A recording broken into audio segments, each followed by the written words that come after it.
देखो जी मैडिकल विच की है कि तुसी अपना जो भी पेशेंट आंदा तुहाडे कोल उसनूं कोशिश करो कि उसनूं अपना 100% असी हर थां ते सेवावां दे रहे हैं और इस सेवा विच अगर कोई मीन कि जिदा फाइनैंशियली जिहड़ा बंदा गरीब है या कुछ है असी उसनूं फुली सपोर्ट करते हैं। जदों तुसी साबत सूरत रहिंदे हो गुरु की कृपा भी तुहाडे ते बहुत बनी रहिंदी है और सब तो वड्डी गल है कि असी अपनी जिहड़ी सिख बरादरी है उन्हां दी पहचान जिहड़ी है वो साबत सूरत नाल ही ज़्यादा बनी जाती है। बिल्कुल जी। ते असी चाहते हैं कि साबत सूरत जिहड़ी है वो बड़ी जरूरी है हर सिख वास्ते।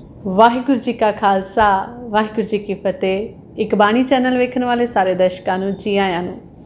तां दर्शकों जिवें तुसीं सारे जाणदे हो एक बाणी चैनल की यह कोशिश रहिंदी है कि उन्हां शख्सियतां नूं तुहाडे रूबरू समय समय ते करदे रहिए जिन्हां दे विचार तुहाडे तक पहुँचाने जरूरी हुंदे ने और उन्हां दे विचारां तो कुछ ना कुछ आपां जरूर सीखीए। उन्हां नूं आपां नाम भी दिंदे आ इस प्रोग्राम नूं जिहड़ा यह असी शख्सियतां नूं तुहाडे रूबरू करदे हुंदे आ खास गलबात। तो उसे ही खास गलबात के दौरान अज साडे नाल बहुत ही खास पर्सनैलिटी गलबात करन जा रही है जिन्होंने शायद उन्होंने उस शख्सियत नूं मैनू रूबरू करवाउण की जरूरत नहीं है। जद भी वो कैमरे ते तुसीं उन्होंने हुण देखोगे तो सारे ही जानते हो डॉक्टर करम सिंह जी। सब तो पहला तो आप डॉक्टर करम सिंह जी का बहुत बहुत स्वागत करते एक बाणी चैनल ते जी। वाहिगुरू जी का खालसा वाहिगुरू जी की फतेह। और दूसरा मैं तुहाडा बहुत बहुत धन्नवाद करदी हां क्योंकि सानू पता है कि जिस तरह दे नाल तुसीं अपणियां सेवावां दे रहे हो ना तुसीं अपने बहुत ही कीमती समय दे विचों साडे नाल गलबात करन दे लई जिहड़ा समा कढिया उस दे लई तुहाडा धन्नवाद है। तो सब तो पहला मेरा ना यही तुहानू रहेगा अपना स्टार्ट कि जिस तरह दे नाल तुसीं ना एक साबत सूरत गुरसिख हो किन्ना प्राउड फील हुंदा जदों तुसीं अपनी है ना प्रैक्टिस दे दौरान या अपनी जिहड़ा यह तुसीं डेंटिस्ट्री तुहाडा कैरियर आ इहदे दौरान जदों तुसीं 10-20 लोगों दे विच खड़े हुंदे हो तो किन्ना माण महसूस हुंदा है कि मैं एक वखरा तुसीं वखरे हो। एक वाणी वाले चैनलों का बहुत बहुत धन्यवाद जिन्हों ने मैनू मौका दिता है। तो मैं इहो कहना कि साबत सूरत जिहड़ा है सानू जिस तरह साडे गुरु जी ने कहा सानू उस तरह रहना चाहिए जी। साडे गुरु ने जो साडे वास्ते कुर्बानियां दित्तियां जो साडे वास्ते कीता उहदे वास्ते साबत सूरत की है सानू जो करना चाहिए वो करना चाहिए अपनी सिक्खी स्वरूप नूं बरकरार रखने वास्ते। ठीक है। तो बाकी जदों तुसीं साबत सूरत रहिंदे हो गुरु की कृपा भी तुहाडे ते बहुत बनी रहिंदी है और सब तो वड्डी गल है कि असी अपनी जिहड़ी सिख बरादरी है उन्हां दी पहचान जिहड़ी है वो साबत सूरत नाल ही ज़्यादा बनी जाती है। बिल्कुल जी। तो असी चाहते हैं कि साबत सूरत जिहड़ी है वो बड़ी जरूरी है हर सिख वास्ते। जी बिल्कुल। और जिस तरह के नाल गल की जाए कि साडे लिए भी बहुत प्राउड की गल है क्योंकि जो डॉक्टर करम सिंह जी होना की गल की जाती है ना जो ये हुंदा है कि अगर जम्मू कश्मीर दे विच मन्ने परमन्ने डॉक्टर करम सिंह जी तो एक साडे लिए भी प्राउड की गल है कि साडे गुरसिख भी है ना साडी कम्यूनिटी तो भी किन्ने अगे आ चुके ने असी किसी दे नालों घट नहीं हैगे। तो हुण आपां चलदे आ तुहाडे सफ़र वल नूं कि किस तरह दे नाल तुसीं डेंटिस्ट्री दे विच आए किद्दां तुहाडा ये होया कि मैनू BDS करनी है। तो मेरा सवाल यही रहेगा कि एक पर्टिकुलर माइंड सैटअप हो गया सी कि मैं BDS वाल नूं ही जाना या इस तरह तो नहीं है। एंट्रेंस देने तो बाद मेरा जिहड़ा सी वो मीन कि सिलेक्शन ही इस BDS वास्ते हुई करनाटका विच ते असी करनाटका च ज्वाइन कर लिया जाके और उस तो बाद मैनू मोर दैन 20 ईयर हो गए ने प्रैक्टिस विच ते मोर दैन 10 ईयर हो गए ने गौरमेंट जॉब विच ते असी हर थां ते सेवावां दे रहे हैं और इस सेवा विच अगर कोई मीन कि जिदा फाइनैंशियली जिहड़ा बंदा गरीब है या कुछ है असी उसनूं फुली सपोर्ट करते हैं कि उसका किसी ना किसी तरीके नाल असी काम आ जाइए। तो जो अगर साढ़े कोल मीन कि हॉस्पिटल विच भी कोई आंदा है तो असी सोचते हैं कि हर किसी का काम जिहड़ा है वो पूरा करके दईए ताकि उसनूं पूरी फैसिलिटी मिल सके। तो इस टाइम मैं जिथे पोस्टड हैगा मड़ ब्लॉक विच मेरे जिहड़े BMO ने वो भी साढ़े बड़े सपोर्टड हैगे ने बहुत ही सपोर्ट करते हैं हर चीज़ विच कि जिस तरीके नाल हर पेशेंट नूं जिहड़ी है फैसिलिटी दी जाए। ईवन कि कोविड के दौरान भी उन्होंने पूरियां सेवावां मीन कि हर एक डॉक्टर ने दित्तियां हैगियां ने और BMO साहब ने भी साड़ी फुल सपोर्ट की है इस वास्ते कि हाँ जी पूरियां सेवावां विच और साडा जिहड़ा ब्लॉक है वो वैक्सीन दे विच भी 100% जिहड़ा वो मीन कि सब तो पहले जिहड़ी है वैक्सीनेशन साडे ब्लॉक विच होई है ਔਰ ਡੈਂਟਿਸਟਰੀ ਦੇ ਦੌਰਾਨ ਵੀ ਜਿਹੜੀ ਵੀ ਐਮਰਜੈਂਸੀ ਸਰਵਿਸਿਜ਼ ਸੀ ਉਹ ਵੀ ਕੋਵਿਡ ਦੇ ਦੌਰਾਨ ਚੱਲਦੀਆਂ ਰਹੀਆਂ। ਔਰ ਜੋ ਵੀ ਮੈਨੂੰ ਇਨਕੀ ਪਿਛਲੇ ਜਿਸ ਤਰ੍ਹਾਂ ਅਸੀਂ ਜਿਸਲੇ ਗੌਰਮੈਂਟ ਜੋਬ ਵਿੱਚ ਨਹੀਂ ਸਨ ਅਤੇ ਆਪਣਾ ਲੋਨ ਲੈ ਕੇ ਪ੍ਰੈਕਟਿਸ ਸਟਾਰਟ ਕੀਤੀ।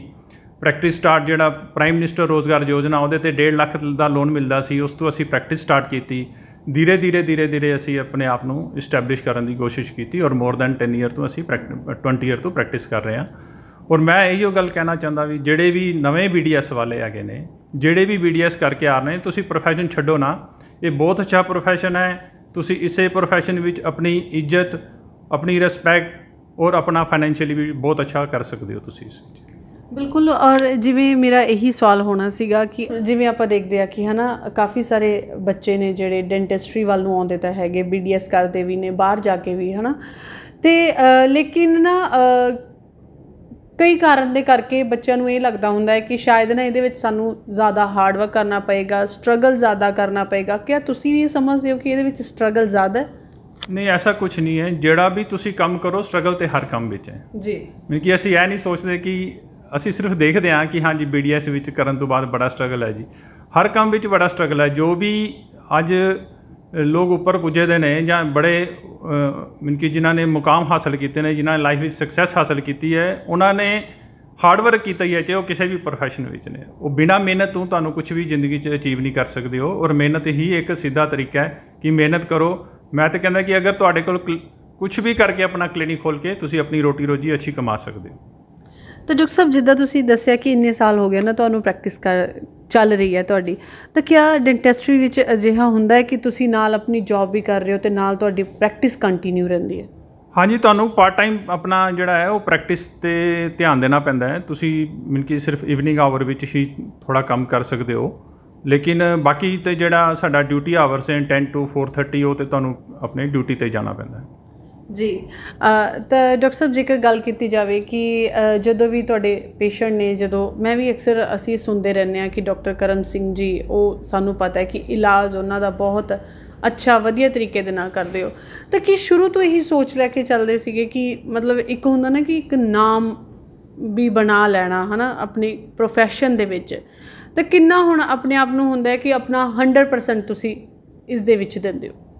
ਦੇਖੋ ਜੀ, ਮੈਡੀਕਲ ਵਿੱਚ ਕੀ ਹੈ ਕਿ ਤੁਸੀਂ ਆਪਣਾ ਜੋ ਵੀ ਪੇਸ਼ੈਂਟ ਆਉਂਦਾ ਤੁਹਾਡੇ ਕੋਲ, ਉਸ ਨੂੰ ਕੋਸ਼ਿਸ਼ ਕਰੋ ਕਿ ਉਸ ਨੂੰ ਆਪਣਾ 100% ਦਿਓ ਜੀ। ਔਰ ਬਾਕੀ ਇਸ ਤਰ੍ਹਾਂ ਨਹੀਂ ਹੈ ਕਿ ਤੁਸੀਂ ਮੀਨ ਕਿ ਪੇਸ਼ੈਂਟ ਨੂੰ ਐਕਸਟ੍ਰੈਕਟ ਕੀਤਾ, ਕੋਈ ਦੰਦ ਕੱਢ ਦਿੱਤਾ ਪੇਸ਼ੈਂਟ, ਔਰ ਪੇਸ਼ੈਂਟ ਕਹਿ ਰਿਹਾ ਮੈਨੂੰ ਦਰਦ ਹੈ। ਦਰਦ ਤੇ ਪੇਸ਼ੈਂਟ ਨੂੰ ਥੋੜ੍ਹਾ ਰਹਿੰਦਾ ਹੀ ਹੈ। ਉਸ ਤੋਂ ਬਾਅਦ ਧੀਰੇ ਪੇਸ਼ੈਂਟ ਰਿਕਵਰ ਕਰ ਜਾਂਦਾ। ਕੋਈ ਵੀ ਸਰਜਰੀ ਅਸੀਂ ਲੈ ਲਈਏ, ਕੋਈ ਵੀ ਟਰੀਟਮੈਂਟ ਲੈ ਲਈਏ, ਈਵਨ ਕਿ ਬੁਖਾਰ ਵੀ ਲੈ ਲਈਏ, ਤੇ ਉਹ ਵੀ ਸਾਡੇ ਕੁਝ ਦਿਨ ਲੈਂਦਾ ਬੁਖਾਰ ਠੀਕ ਹੋਣ ਵਿੱਚ। ਅਤੇ ਇਸੇ ਕਰਕੇ ਕਿ ਕੋਈ ਵੀ ਤੁਸੀਂ ਟਰੀਟਮੈਂਟ ਕਰਵਾਉਂਦੇ ਹੋ, ਥੋੜ੍ਹਾ ਪੇਸ਼ੈਂਸ ਰੱਖ ਕੇ ਉਸ ਦਾ ਇਲਾਜ ਕਿ ਠੀਕ ਹੋ ਸਕਦਾ ਹੈ। ਕਿ ਅਗਰ ਤੁਹਾਨੂੰ ਨਹੀਂ ਵੀ ਕਦੀ ਰਿਲੀਫ ਮਿਲਦਾ, ਡਾਕਟਰ ਨੂੰ ਦੁਬਾਰਾ ਕੰਸਲਟ ਕਰਨਾ ਚਾਹੀਦਾ। ਡਾਕਟਰ ਸਾਹਿਬ, ਮੇਰਾ ਨਾ ਇੱਕ ਬਹੁਤ ਜ਼ਰੂਰੀ ਸਵਾਲ ਇਹ ਹੈ ਕਿ ਜਦੋਂ ਵੀ ਕਿਸੇ ਨੂੰ ਨਾ, ਇਹ ਤਾਂ ਮੈਂ ਤੁਹਾਡੇ ਪ੍ਰੋਫੈਸ਼ਨ ਦੇ ਵਿੱਚੋਂ ਹੀ ਹੈ ਨਾ, ਤੁਹਾਡੀ ਡੈਂਟਿਸਟਰੀ ਦੇ ਵਿੱਚੋਂ ਹੀ ਪੁੱਛਣ ਲੱਗੀ ਹਾਂ, ਜਦੋਂ ਵੀ ਕਿਸੇ ਪੇਸ਼ੈਂਟ ਨੂੰ ਨਾ ਬਹੁਤ ਐਕਸੈਸ ਦੇ ਵਿੱਚ ਪੇਨ ਹੁੰਦੀ ਹੈ, ਕਿ ਲੱਗਦਾ ਕਿ ਇੱਕ ਦੰਦ ਦੀ ਦਰਦ ਨਾ ਅਜਿਹੀ ਦਰਦ ਹੁੰਦੀ ਹੈ ਜਿਹੜੇ ਬੰਦੇ ਨੂੰ ਪਤਾ ਵੀ ਨਹੀਂ ਚੱਲਦਾ ਕਿ ਮੇਰੇ ਮੂੰਹ ਦੇ ਵਿੱਚ ਹੋ ਕੀ ਰਿਹਾ, ਮੈਨੂੰ ਨਹੀਂ ਪਤਾ ਮੇਰੀਆਂ ਰੂਟਸ ਦੇ ਵਿੱਚ ਕੀ ਹੈ।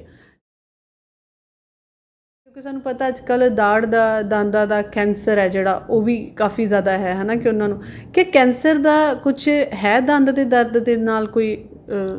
ਐਸਾ ਕੁਛ ਨਹੀਂ ਹੈ ਕਿ ਦੰਦ ਵਿੱਚ ਦਰਦ ਹੋਇਆ ਔਰ ਪੇਸ਼ੈਂਟ ਨੂੰ ਕੈਂਸਰ ਹੋ ਗਿਆ, ਇਸ ਤਰ੍ਹਾਂ ਦਾ ਕੁਛ ਨਹੀਂ ਹੈ। ਕਿ ਅਗਰ ਅਸੀਂ ਧਿਆਨ ਨਹੀਂ ਦਿਆਂਗੇ, ਅਸੀਂ ਬਾਰ-ਬਾਰ ਉਸ ਦਾ ਘਰ ਵਿੱਚ ਹੀ ਦਵਾਈ ਖਾ ਕੇ ਕੁਛ ਇਲਾਜ ਕਰਦੇ ਰਹੀਏ, ਔਰ ਉਸ ਤੋਂ ਬਾਅਦ ਅਸੀਂ ਸੋਚੀਏ ਕਿ ਅਸੀਂ ਠੀਕ ਹੋ ਗਏ, ਫਿਰ ਛੋੜ ਦਈਏ ਦਵਾਈ, ਫਿਰ ਖਾਂਦੇ ਰਹੀਏ, ਅਤੇ ਉਸ ਦੀ ਕੰਪਲੀਕੇਸ਼ਨਸ ਬਾਅਦ ਵਿੱਚ ਆ ਜਾਂਦੀਆਂ। ਜ਼ਰੂਰੀ ਨਹੀਂ ਹੈ ਕਿ ਕੈਂਸਰ, ਹੋਰ ਵੀ ਬੜੀਆਂ ਸਾਰੀਆਂ ਕੰਪਲੀਕੇਸ਼ਨ ਹੋ ਜਾਂਦੀਆਂ। ਕਿਸੇ ਨੂੰ ਸਪੇਸ ਇਨਫੈਕਸ਼ਨ ਹੋ ਗਿਆ, ਕਿਸੇ ਨੂੰ ਕੁਛ ਹੋ ਗਿਆ, ਉਹ ਹੋ ਸਕਦਾ ਹੈ।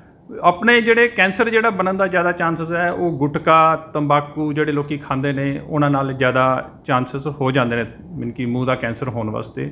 ਜਾਂ ਜਿਹੜੇ ਥੋੜ੍ਹੇ ਓਲਡ ਏਜ ਵਿੱਚ ਕਈਆਂ ਦੇ ਸ਼ਾਰਪ ਐਜਸ ਦੰਦ ਨੂੰ ਹੋ ਜਾਂਦੇ ਨੇ, ਦੰਦਾਂ ਦੇ ਵਿੱਚ ਖਾਣ ਨਾਲ, ਜਿਹੜੇ ਅਸੀਂ ਖਾਣਾ ਖਾਂਦੇ ਹਾਂ ਸਾਡੇ ਦੰਦ ਸ਼ਾਰਪ ਹੋ ਜਾਂਦੇ ਨੇ ਜੀ। ਉਹ ਸ਼ਾਰਪ ਦੰਦ ਕੀ ਨੇ ਕਿ ਸਾਡੀ ਚੀਕ ਨੂੰ ਜਾਂ ਟੰਗ ਨੂੰ ਬਾਈਟ ਕਰਦੇ ਰਹਿੰਦੇ ਨੇ, ਅਤੇ ਅਸੀਂ ਧਿਆਨ ਨਹੀਂ ਦਿੰਦੇ ਹਾਂ। ਅਸੀਂ ਸੋਚਦੇ ਹਾਂ ਕਿ ਇਸ ਤਰ੍ਹਾਂ ਥੋੜ੍ਹਾ ਸਾਨੂੰ ਕੁਛ ਚੁੱਭ ਰਿਹਾ ਹੈ। ਇਸ ਤਰ੍ਹਾਂ ਨਹੀਂ ਹੈ, ਉਹਨੂੰ ਡਾਕਟਰ ਕੋਲ ਜਾ ਕੇ ਉਸ ਦਾ ਇਲਾਜ ਕਰਾਉਣਾ ਚਾਹੀਦਾ, ਤਾਂ ਕਿ ਅਸੀਂ ਫਰਦਰ ਜਿਹੜੀ ਬਿਮਾਰੀ ਹੈ ਉਸ ਤੋਂ ਬਚ ਸਕੀਏ। ਬਿਲਕੁਲ ਡਾਕਟਰ ਸਾਹਿਬ, ਇੱਕ ਹੋਰ ਗੱਲ ਕਿ ਜਿਵੇਂ ਆਪਾਂ ਕਹਿੰਦੇ ਹਾਂ ਕਿ ਮੈਂ ਪਹਿਲਾਂ ਵੀ ਇਹ ਗੱਲ ਕੀਤੀ ਸੀ ਕਿ ਜਿਹੜੇ ਡੈਂਟਿਸਟਰੀ ਦੇ ਵਿੱਚ ਆਉਂਦੇ ਨੇ, ਕਿਉਂਕਿ ਮੈਨੂੰ ਲੱਗਦਾ ਹੈ ਕਿ ਜਿੱਥੋਂ ਤੱਕ ਵੀ ਸੋਚਿਆ ਜਾਵੇ ਕਿ ਅਗਰ ਬੱਚਿਆਂ ਨੂੰ ਗਵਰਨਮੈਂਟ ਜੋਬ ਨਹੀਂ ਨਾ ਮਿਲਦੀ ਤਾਂ ਇੱਕ ਵਾਰੀ ਤੇ ਬੱਚੇ ਇਹ ਸੋਚਦੇ ਨੇ ਕਿ ਅਸੀਂ ਇੰਨਾ ਹਾਰਡ ਵਰਕ ਵੀ ਕੀਤਾ, ਇੰਨੀ ਸਟੱਡੀ ਵੀ ਕੀਤੀ, ਲੇਕਿਨ ਇੱਕ ਟਾਰਗੇਟ ਮਾਈਂਡ ਸੈੱਟ ਕਰ ਲੈਂਦੇ ਨੇ ਕਿ ਸਿਰਫ ਤੇ ਸਿਰਫ ਸਰਕਾਰੀ ਨੌਕਰੀ। ਕਿਆ ਅਗਰ ਸਰਕਾਰੀ ਨੌਕਰੀ ਨਹੀਂ ਮਿਲਦੀ ਤਾਂ ਜ਼ਰੂਰੀ ਨਹੀਂ ਕਿ ਤੁਸੀਂ ਇਸ ਪ੍ਰੋਫੈਸ਼ਨ ਤੋਂ ਮੂਵ ਔਨ ਹੀ ਹੋ ਜਾਓ, ਇਸ ਪ੍ਰੋਫੈਸ਼ਨ ਦੇ ਵਿੱਚ ਰਹਿ ਕੇ ਵੀ, ਕਿਉਂਕਿ ਨਾ ਇਸ ਸਮੇਂ ਨਾ ਇਹ ਲੱਗ ਰਿਹਾ ਕਿ ਜੋ ਵੀ ਕਰੋ ਸਾਰਿਆਂ ਨੂੰ ਇਹ ਲੱਗਦਾ ਕਿ ਜੋ ਵੀ ਮਿਲ ਜਾਏ ਜਲਦੀ ਮਿਲ ਜਾਏ। ਕਿ ਕਿਆ ਉਸ ਸਮੇਂ ਜਿਸ ਸਮੇਂ ਤੁਸੀਂ ਸਟਾਰਟ ਕੀਤਾ ਉਸ ਸਮੇਂ ਦੇ ਦੌਰਾਨ ਤੋਂ ਹੁਣ ਤੱਕ ਇਹ ਦੇਖਦੇ ਹੋ ਕਿ ਜੋ ਬੱਚੇ ਸੋਚ ਰਹੇ ਨੇ ਕਿਆ ਸੱਚੀ ਐਸਾ ਹੀ ਹੈ ਕਿ ਮਤਲਬ ਤੁਹਾਨੂੰ ਆਪਣਾ ਕੈਰੀਅਰ ਸੈੱਟ ਕਰਨ ਦੇ ਵਿੱਚ, ਜਿਵੇਂ ਤੁਸੀਂ ਕਲੀਨਿਕ ਖੋਲ੍ਹੀ ਕਾਫੀ ਸਮੇਂ ਤੋਂ, ਕਿਆ ਉਹ ਸੈੱਟ ਕਰਨ ਦੇ ਵਿੱਚ ਸਮਾਂ ਲੱਗ ਰਿਹਾ? ਕੰਪੀਟੀਸ਼ਨ ਜ਼ਿਆਦਾ ਇਸ ਪ੍ਰੋਫੈਸ਼ਨ ਦੇ ਵਿੱਚ? ਦੇਖੋ, ਕੰਪੀਟੀਸ਼ਨ ਦੀ ਗੱਲ ਹੈ ਜਿੱਥੇ ਤੱਕ, ਤੇ ਉਹ ਤੇ ਹਰ ਪ੍ਰੋਫੈਸ਼ਨ ਵਿੱਚ ਕੰਪੀਟੀਸ਼ਨ ਹੈ। ਤੁਹਾਡੇ ਪ੍ਰੋਫੈਸ਼ਨ ਵਿੱਚ ਵੀ ਕੰਪੀਟੀਸ਼ਨ, ਹਰ ਪ੍ਰੋਫੈਸ਼ਨ ਵਿੱਚ ਕੰਪੀਟੀਸ਼ਨ ਹੈ। ਐਸਾ ਨਹੀਂ ਸੋਚਦੇ, ਅਸੀਂ ਸੋਚਦੇ ਹਾਂ ਕਿ ਹਾਂਜੀ ਇਹ ਪ੍ਰੋਫੈਸ਼ਨ ਛੱਡ ਕੇ ਅਸੀਂ ਦੂਸਰੇ ਪ੍ਰੋਫੈਸ਼ਨ ਚਲੇ ਜਾਵਾਂਗੇ ਤੇ ਅਸੀਂ ਉੱਥੇ ਵੀ ਸਾਨੂੰ ਕੰਪੀਟੀਸ਼ਨ ਨਹੀਂ ਮਿਲਣਾ। ਕੰਪੀਟੀਸ਼ਨ ਹਰ ਜਗ੍ਹਾ ਹੈ ਔਰ ਹਰ ਆਪਣਾ, ਜਦ ਤੱਕ ਤੁਸੀਂ ਦੇਖੋ ਕੀ ਇਹ ਲਰਨਿੰਗ ਹੈ, ਲਾਈਫ ਕੀ ਹੈ, ਲਰਨਿੰਗ ਹੈ। ਕਿਉਂਕਿ ਅੱਜ ਅਸੀਂ ਸੋਚੀਏ ਕਿ ਅਸੀਂ ਪ੍ਰੈਕਟਿਸ ਸਟਾਰਟ ਕੀਤੀ ਹੈ ਤੇ ਅਸੀਂ ਉਹੀ ਅਚੀਵ ਕਰ ਲਾਂਗੇ ਜਿਹੜੇ 50 ਸਾਲਾਂ ਤੋਂ ਪ੍ਰੈਕਟਿਸ ਕਰ ਰਹੇ ਨੇ, 40 ਸਾਲਾਂ ਤੋਂ ਪ੍ਰੈਕਟਿਸ ਕਰ ਰਹੇ ਨੇ। ਉਹ ਬੜੇ ਫਾਈਨ ਹੋ ਜਾਂਦੇ ਨੇ ਡਾਕਟਰ ਜਿਹੜੇ ਇੰਨੇ ਸਾਲਾਂ ਤੋਂ। ਤੁਸੀਂ ਹਰ ਬੰਦਾ ਫਾਈਨ ਹੋ ਸਕਦਾ ਹੈ ਜਿਸ ਤਰ੍ਹਾਂ ਪ੍ਰੈਕਟਿਸ ਕਰੇਗਾ। ਜਿਸ ਦਾ ਨਾ ਹੀ ਪ੍ਰੈਕਟਿਸ ਹੈ ਉਸ ਨੂੰ ਪ੍ਰੈਕਟਿਸ ਕਰਨੀ ਪਏਗੀ। ਔਰ ਪ੍ਰੋਫੈਸ਼ਨ ਛੱਡਣ ਦੀ, ਤੇ ਮੈਂ ਪਹਿਲੇ ਵੀ ਬੋਲਿਆ ਕਿ ਪ੍ਰੋਫੈਸ਼ਨ ਛੱਡਣ ਦੀ ਤਾਂ ਗੱਲ ਹੀ ਨਹੀਂ ਹੈ। ਇਹ ਬਹੁਤ ਅੱਛਾ ਪ੍ਰੋਫੈਸ਼ਨ ਹੈ। ਹਰ ਕੋਈ ਮੀਨ ਕਿ ਇਸ ਪ੍ਰੋਫੈਸ਼ਨ ਵਿੱਚ ਆ ਕੇ ਜਿਸ ਤਰ੍ਹਾਂ ਦਾ ਦੂਜੇ ਪ੍ਰੋਫੈਸ਼ਨ 'ਚ ਤੁਹਾਨੂੰ ਫੈਸਿਲਿਟੀਆਂ ਜ਼ਰੂਰਤ ਪੈਂਦੀਆਂ ਨੇ, ਉਹ ਸਾਰੀਆਂ ਫੈਸਿਲਿਟੀਆਂ ਤੁਸੀਂ ਅਚੀਵ ਕਰ ਸਕਦੇ ਹੋ ਇਸ ਪ੍ਰੋਫੈਸ਼ਨ ਵਿੱਚ ਵੀ। ਯਾਨੀ ਕਿ ਹੋਰ ਕੋਈ ਇਹਦੇ ਵਿੱਚ ਦੂਸਰੀ ਰਾਏ ਨਹੀਂ ਹੈ ਕਿ ਆਪਣਾ ਪ੍ਰੋਫੈਸ਼ਨ ਜਿਹੜਾ ਉਹ ਤੁਸੀਂ ਰੱਖੋ ਔਰ ਕੋਸ਼ਿਸ਼ ਦੇਖੋ। ਗੌਰਮੈਂਟ ਕਿਹਨੂੰ ਜੋਬ ਦੇਗੀ? ਠੀਕ ਹੈ ਨਾ। ਗੌਰਮੈਂਟ ਦਾ ਜਿਹੜਾ ਸਟਰਕਚਰ ਹੈ, ਇਨਫਰਾਸਟਰਕਚਰ ਹੈ, ਉਹ ਲਿਮਟਡ ਹੁੰਦਾ ਹੈ। ਮੀਨ ਕਿ ਅਗਰ ਅਸੀਂ ਇੱਕ PSC ਵਿੱਚ, ਇੱਕ ਹਸਪੀਟਲ ਵਿੱਚ, ਗੌਰਮੈਂਟ ਹਸਪੀਟਲ 'ਚ ਇੱਕ ਡੈਂਟਲ ਸਰਜਨ ਲੱਗਦਾ ਹੈ ਜਾਂ 2 ਡੈਂਟਲ ਸਰਜਨ ਲੱਗਦੇ ਨੇ, ਔਰ ਮੀਨ ਕਿ ਉਹ ਕਿੰਨੇ ਗੌਰਮੈਂਟ ਅਬਜ਼ੋਰਬ ਕਰੇਗੀ? ਸਾਨੂੰ ਚਾਹੀਦਾ ਆਪਣਾ ਕਿ ਅਸੀਂ ਆਪਣਾ ਜਿਹੜਾ ਪ੍ਰੋਫੈਸ਼ਨ ਹੈ ਮੀਨ ਕਿ ਆਪਣਾ ਪ੍ਰੈਕਟਿਸ ਸਟਾਰਟ ਕਰੀਏ ਔਰ ਲਰਨਿੰਗ ਦਾ ਪ੍ਰੋਸੈਸ ਜਾਰੀ ਰੱਖੀਏ ਔਰ ਕਰਦੇ ਅਸੀਂ ਅਚੀਵ ਕਰ ਸਕੀਏ ਸਕਸੈਸ। ਬਿਲਕੁਲ ਡਾਕਟਰ ਸਾਹਿਬ, ਕਿਉਂਕਿ ਨਾ ਜੇਕਰ ਗੱਲ ਕੀਤੀ ਜਾਵੇ ਕੋਵਿਡ ਦੇ ਸਮੇਂ ਦੀ, ਹੈ ਨਾ, ਕੋਵਿਡ ਦਾ ਜਿਹੜਾ ਸਮਾਂ ਚੱਲ ਵੀ ਰਿਹਾ ਅਤੇ ਜਿਹੜਾ ਲੰਘਿਆ ਉਹ ਬਹੁਤ ਜ਼ਿਆਦਾ ਹਾਰਡ ਸਮਾਂ ਸੀਗਾ ਸਾਰਿਆਂ ਦੇ ਲਈ। ਉਸ ਦੇ ਵਿੱਚ ਮੈਂ ਤੁਹਾਨੂੰ ਖੁਦ ਦੇਖਿਆ ਕਿ ਤੁਸੀਂ ਮਤਲਬ ਇੱਕ ਕਹਿੰਦੇ ਨੇ ਨਾ ਕਿ ਮੈਂ ਤੁਹਾਡੀ ਲਾਈਵ ਗੱਲ ਵੀ ਸੁਣੀ ਸੀਗੀ ਕਿ ਪੂਰੇ ਦਿਨ ਦਾ ਇੱਕ ਸਾਹ ਲੈਣ ਦਾ ਟਾਈਮ ਵੀ ਨਹੀਂ ਹੁੰਦਾ ਸੀ ਤੁਹਾਡੇ ਕੋਲ। ਇੱਕ ਸਾਹ ਲੈਣਾ ਵੀ ਔਖਾ, ਆਪਣਾ ਪ੍ਰੈਕਟਿਸ ਵੀ ਕਰਨੀ ਨਾਲ, ਉੱਥੇ ਆਪਣਾ ਹੈ ਨਾ ਜੋਬ ਨੂੰ ਵੀ। ਤਾਂ ਕਿਵੇਂ ਦੇਖਦੇ ਹੋ ਕਿ ਕੋਵਿਡ ਦੇ ਦੌਰਾਨ ਬਹੁਤ ਕੁਝ ਸਿੱਖਿਆ ਕਿ ਜ਼ਿੰਦਗੀ ਇਹ ਵੀ ਹੈ? ਕੋਵਿਡ ਦੇ ਦੌਰਾਨ ਤੇ ਸਭ ਨੇ ਹੀ ਬਹੁਤ ਕੁਝ ਸਿੱਖਿਆ। ਸਭ ਤੋਂ ਮੁਸ਼ਕਿਲ ਸੀ ਕਿ ਮਾਸਕ ਲਗਾਉਣਾ 24, ਜਦੋਂ ਦਿਨ ਤੁਸੀਂ ਘਰ ਤੋਂ ਬਾਹਰ ਜਾਣਾ ਤੇ ਮਾਸਕ ਲਗਾਉਣਾ, ਉਹੀ ਸਭ ਤੋਂ ਜ਼ਿਆਦਾ ਮੁਸ਼ਕਿਲ ਕੰਮ ਸੀ। ਔਰ ਫਿਰ ਧੀਰੇ ਧੀਰੇ ਹੈਬਿਟ ਹੋ ਗਈ ਹੈ। ਜਿਸ ਤਰ੍ਹਾਂ ਅਸੀਂ ਜੁੱਤੇ ਪਾਉਂਦੇ ਹਾਂ ਬਾਹਰ ਜਾਣ ਵਾਸਤੇ, ਸਾਨੂੰ ਇਸੇ ਤਰ੍ਹਾਂ ਮਾਸਕ ਵੀ ਪਾਉਣਾ ਚਾਹੀਦਾ ਅਤੇ ਬੜਾ ਜ਼ਰੂਰੀ ਹੈ। ਅਗਰ ਵੈਕਸੀਨੇਟਡ ਵੀ ਹੋ ਗਏ ਨੇ ਲੋਕ ਤਦ ਵੀ ਮਾਸਕ ਲਗਾਓ, ਪ੍ਰੀਕਾਸ਼ਨ ਲਵੋ ਪੂਰੇ। ਅਤੇ ਇਸ ਕਰਕੇ ਕਿ ਅਸੀਂ ਤੇ ਕੋਵਿਡ ਦੇ ਦੌਰਾਨ ਜ਼ਰੂਰ ਸਭ ਨੂੰ ਪਰੇਸ਼ਾਨੀਆਂ ਸੀ, ਲੇਕਿਨ ਸਭ ਠੀਕ ਹੋ ਗਿਆ ਔਰ ਪਰਮਾਤਮਾ ਦੀ ਕਿਰਪਾ ਕਿ ਸਭ ਠੀਕ ਹੀ ਨੇ, ਸਭ ਕੁਝ ਠੀਕ ਚੱਲ ਰਿਹਾ। ਜੀ। ਅਤੇ ਡਾਕਟਰ ਸਾਹਿਬ, ਅਖੀਰ ਦੇ ਵਿੱਚ ਇੱਕ ਸੁਨੇਹਾ ਜ਼ਰੂਰ ਲੈਣਾ ਚਾਹਾਂਗੀ ਕਿ ਤੁਸੀਂ ਜਿਹੜੇ ਸਾਡੇ ਇਕਬਾਣੀ ਚੈਨਲ ਦਾ ਪਰਿਵਾਰ ਦੇਖ ਰਿਹਾ ਜਾਂ ਜਿਹੜੇ ਬੱਚੇ ਦੇਖ ਰਹੇ ਨੇ, BDS ਕਰ ਰਹੇ ਨੇ, ਸੋਚ ਰਹੇ ਨੇ, ਉਹਨਾਂ ਦੇ ਲਈ ਇੱਕ ਮੈਸੇਜ ਜ਼ਰੂਰ ਦਿਓ। ਹਾਂ, ਮੈਂ ਇਹ ਗੱਲ ਜ਼ਰੂਰ ਕਹਿਣਾ ਚਾਹੁੰਦਾ, ਇਹ ਬੜਾ ਜ਼ਰੂਰੀ ਕੁਐਸਚਨ ਸੀ ਜਿਹੜਾ ਤੁਸੀਂ ਪੁੱਛਿਆ ਹੈ ਕਿ ਮੀਨ ਕਿ ਐਸਾ ਕੁਛ ਨਹੀਂ ਹੈ ਕਿ ਤੁਸੀਂ ਪ੍ਰੋਫੈਸ਼ਨ ਨਾ ਚੂਜ਼ ਕਰੋ। ਜਿਸ ਵੀ ਤੁਸੀਂ ਪ੍ਰੋਫੈਸ਼ਨ ਨੂੰ ਚੂਜ਼ ਕਰਦੇ ਹੋ ਉਸ ਨੂੰ ਪੂਰੀ ਸ਼ਿੱਦਤ ਨਾਲ ਜੀਓ, ਪੂਰੀ ਸ਼ਿੱਦਤ ਨਾਲ ਉਸ ਦਾ ਮੀਨ ਕਿ ਕਰੋ, ਤਾਂ ਕਿ ਮੀਨ ਕਿ ਤੁਹਾਨੂੰ ਉਹ ਚੀਜ਼ਾਂ ਚਾਹੀਦੀਆਂ ਨੇ ਪ੍ਰੋਫੈਸ਼ਨ ਵਿੱਚ ਕਿ ਲਗਨ ਚਾਹੀਦੀ ਹੈ। ਮੀਨ ਕਿ ਐਸਾ ਨਹੀਂ ਹੈ ਕਿ ਤੁਸੀਂ 10 ਦਿਨ ਪ੍ਰੈਕਟਿਸ ਕਰਕੇ ਤੁਸੀਂ ਸੋਚੋ ਕਿ ਹਾਂਜੀ ਮੇਰੇ ਕੋਲ ਪੇਸ਼ੈਂਟ ਨਹੀਂ ਆ ਰਿਹਾ, ਮਹੀਨਾ ਪ੍ਰੈਕਟਿਸ ਕਰਕੇ ਸੋਚੋ ਕਿ ਮੇਰੇ ਕੋਲ ਪੇਸ਼ੈਂਟ ਆਉਣਗੇ ਧੀਰੇ ਧੀਰੇ। ਕਿਉਂਕਿ ਜਦ ਤੁਸੀਂ ਪੇਸ਼ੈਂਟ ਨੂੰ ਕੰਮ ਕਰਕੇ ਦਿਓਗੇ, ਜਦ ਤੁਸੀਂ ਪੇਸ਼ੈਂਟ ਨੂੰ ਮੀਨ ਕਿ ਅੱਛਾ ਕਰਕੇ ਦਿਓਗੇ, ਪੇਸ਼ੈਂਟ ਜ਼ਰੂਰ ਤੁਹਾਡੇ ਕੋਲ ਆਏਗਾ। ਐਸਾ ਕੁਛ ਨਹੀਂ ਹੈ ਕਿ ਤੁਸੀਂ ਜਿੱਥੇ ਵੀ, ਮੈਂ ਕਹਿੰਦਾ ਕਿ ਜਿਹੜੇ ਗੌਰਮੈਂਟ ਸੈਕਟਰ ਵਿੱਚ ਨੇ ਲੋਕ, ਉਹ ਬਹੁਤ ਸੇਵਾ ਕਰ ਰਹੇ ਨੇ, ਸਾਰੇ ਬੜੀ ਅੱਛੀਆਂ ਸੇਵਾ ਕਰ ਰਹੇ ਨੇ। ਔਰ ਮੀਨ ਕਿ ਮੈਂ ਜਿਹੜੇ ਨਵੇਂ BDS ਨੇ ਉਹਨਾਂ ਨੂੰ ਸਾਰਿਆਂ ਨੂੰ ਕਹਿਣਾ ਚਾਹੁੰਦਾ ਕਿ ਤੁਸੀਂ ਚਾਹੇ ਆਪਣੇ ਘਰ ਦੇ ਵਿੱਚ ਹੀ ਕਲੀਨਿਕ ਖੋਲੋ, ਲੇਕਿਨ ਇਹ ਨਾ ਸੋਚੋ ਕਿ ਸਾਨੂੰ ਗੌਰਮੈਂਟ ਜੋਬ ਮਿਲੇਗੀ ਅਤੇ ਅਸੀਂ ਆਪਣਾ ਸ਼ੁਰੂ ਕਰਾਂਗੇ। ਤੁਸੀਂ ਅਸੀਂ ਵੀ 10-10, 12-12 ਸਾਲ ਪਹਿਲੇ ਪ੍ਰੈਕਟਿਸ ਕੀਤੀ ਹੈ, ਉਸ ਤੋਂ ਬਾਅਦ ਸਾਨੂੰ ਗੌਰਮੈਂਟ ਜੋਬ ਮਿਲੀ ਹੈ। ਅਤੇ ਮੈਂ ਇਹੋ ਗੱਲ ਕਹਿਣਾ ਚਾਹੁੰਦਾ ਕਿ ਤੁਸੀਂ ਆਪਣੀ ਪ੍ਰੈਕਟਿਸ ਸਟਾਰਟ ਕਰੋ, ਨਹੀਂ ਹੈ ਕਿਸੇ ਸੀਨੀਅਰ ਡਾਕਟਰ ਨਾਲ ਕੰਮ ਕਰੋ ਤਾਂ ਕਿ ਤੁਸੀਂ ਆਪਣੇ ਪ੍ਰੋਫੈਸ਼ਨ ਨਾਲ ਜੁੜੇ ਰਹੋ। ਬਿਲਕੁਲ। ਹਾਂਜੀ। ਕਿਉਂਕਿ ਕਹਿੰਦੇ ਨੇ ਨਾ ਕੰਮ ਤੇ ਕੋਈ ਵੀ ਨਹੀਂ ਮਾੜਾ ਹੈ ਨਾ, ਕਿ ਕਿਸੇ ਵੀ ਕੰਮ ਨੂੰ ਨਾ ਕਰਮ ਸਮਝ ਕੇ ਕਰ ਲਓ ਕਿ ਇਹ ਕੰਮ ਹੈ ਮੇਰਾ ਕਰਮ ਹੈ, ਮੈਨੂੰ ਮਿਲਿਆ, ਮੈਂ ਕਰਨਾ ਹੀ ਕਰਨਾ। ਅਤੇ ਬਹੁਤ ਵਧੀਆ ਲੱਗਿਆ ਤੁਹਾਡੇ ਨਾਲ ਗੱਲਬਾਤ ਕਰਕੇ, ਬਹੁਤ ਵਧੀਆ ਤੁਸੀਂ ਵਿਚਾਰ ਵੀ ਰੱਖੇ ਔਰ ਇੱਕ ਬਹੁਤ ਚੰਗਾ ਸੁਨੇਹਾ ਵੀ ਤੁਸੀਂ ਦਿੱਤਾ, ਜਿਹੜਾ ਸ਼ਾਇਦ ਮੈਂ ਬੱਚਿਆਂ ਨੂੰ ਦੇਖਦੇ ਹੋਏ ਖੁਦ ਵੀ ਸੋਚਿਆ ਕਿ ਹਾਂ ਨਹੀਂ, ਇਸ ਚੀਜ਼ ਦੇ ਵਿੱਚ ਉਹ ਬੱਚੇ ਕਿਸ ਕਾਰਨ ਦੇ ਕਰਕੇ ਅਜਿਹਾ ਹੋ ਰਿਹਾ ਹੈ। ਪਰ ਤੁਸੀਂ ਬਹੁਤ ਵਧੀਆ ਤਰੀਕੇ ਦੇ ਨਾਲ ਡਾਕਟਰ ਸਾਹਿਬ ਕਲੀਅਰ ਕੀਤਾ, ਅਤੇ ਮੈਂ ਫਿਰ ਤੋਂ ਤੁਹਾਡਾ ਬਹੁਤ ਬਹੁਤ ਧੰਨਵਾਦ ਕਰਦੀ ਹਾਂ ਕਿ ਤੁਸੀਂ ਸਾਡੇ ਪਰਿਵਾਰ ਦੇ ਨਾਲ ਆਪਣੇ ਜਿਹੜੇ ਵਿਚਾਰ ਸਾਂਝੇ ਕੀਤੇ ਨੇ। ਬਹੁਤ ਬਹੁਤ ਧੰਨਵਾਦ ਆਪ ਜੀ ਦਾ। ਵਾਹਿਗੁਰੂ ਜੀ ਕਾ ਖਾਲਸਾ, ਵਾਹਿਗੁਰੂ ਜੀ ਕੀ ਫਤਿਹ। ਇਹ ਸਨ ਸਾਡੇ ਨਾਲ ਗੱਲਬਾਤ ਕਰਨ ਦੇ ਲਈ ਡਾਕਟਰ ਕਰਮ ਸਿੰਘ ਜੀ, ਜਿਨ੍ਹਾਂ ਨੇ ਬਹੁਤ ਹੀ ਸਹਿਜੇ, ਬਹੁਤ ਹੀ ਸਲੀਕੇ ਦੇ ਨਾਲ ਆਪਣੇ ਵਿਚਾਰ ਸਾਡੇ ਸਾਰਿਆਂ ਦੇ ਨਾਲ ਸਾਂਝੇ ਕੀਤੇ ਨੇ। ਮੈਂ ਡਾਕਟਰ ਕਰਮ ਸਿੰਘ ਜੀ ਦਾ ਬਹੁਤ ਬਹੁਤ ਧੰਨਵਾਦ ਕਰਦੀ ਹਾਂ ਜੀ। ਹੁਣ ਵੇਲਾ ਹੋ ਗਿਆ ਤੁਹਾਡੇ ਸਾਰਿਆਂ ਤੋਂ ਇਜਾਜ਼ਤ ਲੈਣ ਦਾ। ਮੈਨੂੰ ਦਿਓ ਇਜਾਜ਼ਤ। ਵਾਹਿਗੁਰੂ ਜੀ ਕਾ ਖਾਲਸਾ, ਵਾਹਿਗੁਰੂ ਜੀ ਕੀ ਫਤਿਹ।